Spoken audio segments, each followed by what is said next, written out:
अस्सलाम वालेकुम, मैं हूं फयाज महमूद और आप देख रहे हैं फयाज महमूद यूट्यूब चैनल।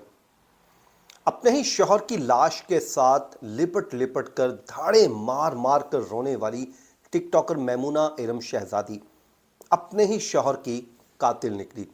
ये कहना है पंजाब पुलिस का, क्योंकि उन्होंने 2 साल बाद इसके क्राइम पार्टनर जो टिकटॉकर हैं उनको अरेस्ट कर लिया है।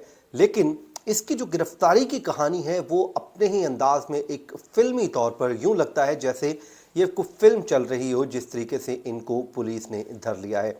कहते हैं कि चोर जब चोरी करता है तो पीछे कोई एक ऐसा निशान ज़रूर छोड़ जाता है जिस पे पुलिस उसी निशान को फॉलो करके इनको गिरफ्तारी कर लेती है। अब इस केस को ही देख लीजिए। ये सियालकोट में जब केस रूनुमा हुआ, बज़ाहिर एक मोबाइल स्नैचिंग का केस था, लेकिन पुलिस जो है इस अंधे कत्ल तक ऐसे पहुंची कि उन्होंने इसकी जो मैमूना इरम शहजादी को अरेस्ट किया और अब उसके टिकटॉकर दोस्त को भी अरेस्ट कर लिया है। ये वाकया क्या था वो पहले आपसे मैं वाकया शेयर कर लेता हूं, उसके बाद हम अपनी वीडियो को आगे बढ़ाते हैं। सबसे पहले तो जिन लोगों ने अभी तक हमारा चैनल सब्सक्राइब नहीं किया, मैं उनसे ज़रूर कहूँगा कि अपना जो है हमारा चैनल सब्सक्राइब भी कीजिए, लाइक भी कीजिए, कमेंट भी कीजिए। और अगर आपके इलाके में कोई ऐसी स्टोरी है जिस पे आप समझते हैं कि इसको कवर होना चाहिए तो ज़रूर हमारे से शेयर कीजिए। उसके लिए हमारा फेसबुक, इंस्टाग्राम और दीगर जो सोशल मीडिया फोरम्स हैं, आप उनसे हमारे साथ बराह रास्त रब्ता भी कर सकते हैं। तो अपने शहर का नाम ज़रूर मेंशन किया कीजिए। सबसे पहले हम बात कर लेते हैं जी ये सियालकोट में पेश आए अंधोनाक वाक़े की, जो आज से 2 साल कबल ये वाक़या पेश आया है। और इसमें पंजाब पुलिस ने 2 बरस कबल जो शहरी के कत्ल के इल्ज़ाम में उसकी बीवी टिकटॉकर को लाहौर जबकि इश्तिहारी मुलजिम को मस्कत से गिरफ़्तार किया था। ये मैमूना इरम शहजादी टिकटॉकर हैं, बड़ी ज़बरदस्त मारूफ टिकटॉकर हैं, टिकटॉक्स बनाती थीं और अच्छी खासी इनकी खुश खुरम लाइफ गुजर रही थी। इनके हस्बैंड से मुतालिक बताया जाता है जो कत्ल हो गए थे वो कतर में जॉब करते थे, उनके पास अच्छा पैसा था, वो अपनी वाइफ के साथ मोहब्बत करते थे, बच्चे थे उनके, और उसके बाद जब भी वो कोई प्रॉपर्टी ख़रीदते थे तो वो अपनी ही वाइफ के नाम पर करवा देते थे। अब हुआ ये कि एक दिन वो सियालकोट में जो थाना अग्गो की का ये हदूद बनती है, उसमें एक मोबाइल स्नैचिंग की वारदात होती है आज से 2 साल कबल। उसी दौरान उनके हस्बैंड को गोलियां मार दी जाती हैं। फिर खलील अहमद जो हैं वहाँ पर मौका पर ही अपनी जान की बाजी हार देते हैं।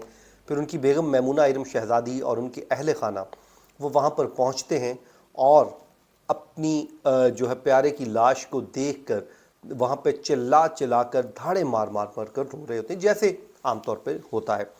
अब हुआ इसमें यह कि पुलिस ने जब इसकी इन्वेस्टिगेशन का आगाज़ किया तो बज़ाहिर ये एक अंधा कत्ल था, लेकिन पुलिस को 8 दिन बाद उसकी वाइफ पर शक होने लगा और यूं जब उन्होंने उसके मोबाइल फ़ोन का डाटा हासिल कर लिया तो वहाँ से चीज़ें खुलना शुरू हो गईं। अब आपको पता है कि ये मोबाइल दौर है। इसके आज के दौर में पुलिस जब भी कोई इन्वेस्टिगेशन करती है तो सबसे पहले मोबाइल डाटे पे जाती है कि वो मोबाइल डाटा क्या बताता है, तो वहीं से उन्हें कोई ना कोई सुराग मिल जाता है। तो जब पुलिस ने इसका मोबाइल डाटा खंगालना शुरू किया तो मालूम हुआ कि इसका एक दोस्त है जो टिकटॉकर है और उसके साथ ये मिलकर वीडियोस भी बनाती है और इनका आपस में बड़ा ताल्लुक़ है। पुलिस को शक गहरा हुआ। जो जब पुलिस ने इसको इन्वेस्टिगेट करना शुरू किया तो मालूम हुआ कि ये सारा ड्रामा इसी ने उसके साथ शादी करने के लिए रचाया था ताकि अपने शौहर को रास्ते से हटा दूं और उसके बाद मैं शादी कर लूं। लेकिन ये तो लाहौर से अब गिरफ्तार हो गई है। इसका जो क्राइम पार्टनर था जिससे मुतालिक बताया जाता है कि वो बैरूने मुल्क फ़रार हो गया था, रिजवान अली, जिसको बाद में जो है थाने जो उसको करार दे दिया गया था, इश्तिहारी मुलजिम डिक्लेयर कर दिया गया था और वो मस्कत भाग गया था। अब पंजाब पुलिस ने बताया है कि इश्तिहारी मुलजिम रिजवान अली ने थाना अग्गोकी के इलाके में जो टिकटॉकर मैमूना इरम शहजादी के साथ मिलकर उनके शौहर को कत्ल किया था। पुलिस ये बताती है कि मुलजिम ने कत्ल की वारदात को डकैती का रंग देने की कोशिश की थी और बादशाह रूपोश होकर बैरून मुल्क फ़रार होने में कामयाब हो गया था। पुलिस के मुताबिक सूबाई पुलिस के स्पेशल ऑपरेशन सेल ने इश्तिहारी मुलजिम को बजरिया इंटरपोल 2 बरस बाद गिरफ्तार कर लिया है। इश्तिहारी मुलजिम के रेड नोटिस जारी करवाकर मकसद से बेदखल करवाया गया। पंजाब पुलिस का यह भी कहना है कि मुलजिम को मजीद कानूनी कार्रवाई के लिए सियालकोट पुलिस के हवाले किया जा रहा है।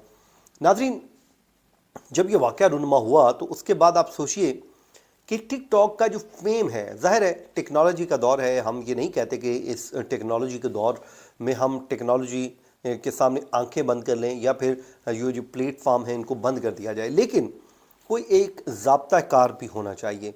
जब से ये टिकटॉक और दीगर ऐसी ऐप्स आई हैं जिनसे एक शोहरत मिलती है, फेम मिलता है, पैसा आता है, लोग जो हैं वो उसके लिए न जाने कौन कौन से रास्ते इख्तियार करते हैं। अब इसकी मैं वीडियोस भी देख रहा था जिसमें मैंने देखा कि ये खातून जो है राइफ़ल उठाए हुए कभी अपनी टिकटॉक बनाती है, कभी किसी किस्म की टिकटॉक बनाती है, तो इसकी जो पर्सनैलिटी है उसमें जो वायलेंस का अंसर बज़ाहिर दिखाई देता है। लेकिन शोहर है वो भी नज़रअंदाज करता रहा कि शायद ये टिकटॉक ही बनाती है और टिकटॉक ही इसका ज़रिया मुआश है। लेकिन उसे क्या मालूम था कि ये जो राइफ़लें उठा उठा कर अपनी एक शख्सियत को दुनिया के सामने रख रही है, वो हकीकत में वही है जो वो दुनिया को दिखा रही है। अब उसने ये कारनामा सर अंजाम दे दिया और जिसने ये भी नहीं सोचा कि हस्बैंड तो मर गया, खुद पकड़ी गई है, अब मोस्ट प्रॉबेबली पुलिस ने अगर इतना अच्छा एविडेंस इकट्ठा कर लिया हुआ तो इसको सज़ा हो जाएगी। और अगर सज़ा हो जाती है तो अब सोचिए कि वो जो मासूम बच्चे इसके हैं वो किसके सहारे पर हैं, वो कहाँ पर रहेंगे, कहाँ पर जाएंगे। इसने वो सारा कुछ वहीं अधूरा छोड़ दिया सिर्फ शादी करने के लिए था। हालांकि उस पर आपके पास एक रास्ता था, खुला ले सकती थी आप शादी के लिए, और कई रास्ते अपना सकती थी। जो आप अपने शौहर को से डाइवोर्स लेती, आप अपने शौहर की फैमिली से बात करती कि मैंने नहीं इसके साथ रहना, आपने वो रास्ता इख्तियार किया जो कि किसी भी सूरत इख्तियार नहीं करना चाहिए था। ना तो आपने अपना सोचा, ना अपने बच्चों का सोचा, ना अपने हस्बैंड का सोचा। और ये होती है सेल्फ वो जो कहते हैं ना सेल्फिशनेस, कि आप इतने खुद गर्ज हो गए कि आपने किसी का नहीं सोचा, सिर्फ आपने अपनी खुशी सोची और अपनी खुशी के आगे आपने सब कुछ कुर्बान कर दिया। और इस वक्त आप सलाखों के पीछे। आप सोचिए कि किसी की कोई भी आप हैं तो किसी की बेटी, आपके पेरेंट्स पे इस वक्त क्या गुजर रही होगी, जब आपको हथकड़ियाँ लगाई जाती होंगी, जब आपको जेल में परेड करवाई जाती होगी, जब आपको कोर्ट रूम में लेकर आया जाता होगा तो मुल्ज़िमों की तरह आपको ट्रीट किया जाता होगा, तो आपकी फैमिली के ऊपर क्या गुजरती होगी। आपके बच्चे आखिर कहाँ, उनका क्या कसूर था। आपके बच्चों, आपने उनका कोई ख्याल नहीं किया, आपने उनका कोई कुछ नहीं सोचा। लेकिन बहरहाल वो कहते हैं जैसी करनी वैसी भरनी, और इस खातून ने वैसी भर ली है। और पंजाब पुलिस ने जी, अगर मैं आपको थोड़ा डाटा दे दूं तो बैरून मुल्क से इश्तिहारी मुल्ज़मान की गिरफ़्तार करने के हवाले से जो मैं आपको बताऊं तो रवां बरस बैरून मुल्क से गिरफ़्तार इश्तिहारी मुल्ज़मान जो की तादाद जो है 17 हो चुकी है जिनको गिरफ़्तार किया गया है। और आईजी पंजाब डॉक्टर उस्मान अनवर ने स्पेशल ऑपरेशन सेल को कामयाब कार्रवाई पर शाबाश दी और मुल्ज़मान के खिलाफ कानूनी कार्रवाई जल्द मुकम्मल करके करार वाकई सज़ा दिलवाने की हदायत भी की है। ये था जी आज का हमारा वीलॉग। अपनी दुआओं में याद रखें। मुझे दीजिए इजाज़त। अल्लाह ने के बाद।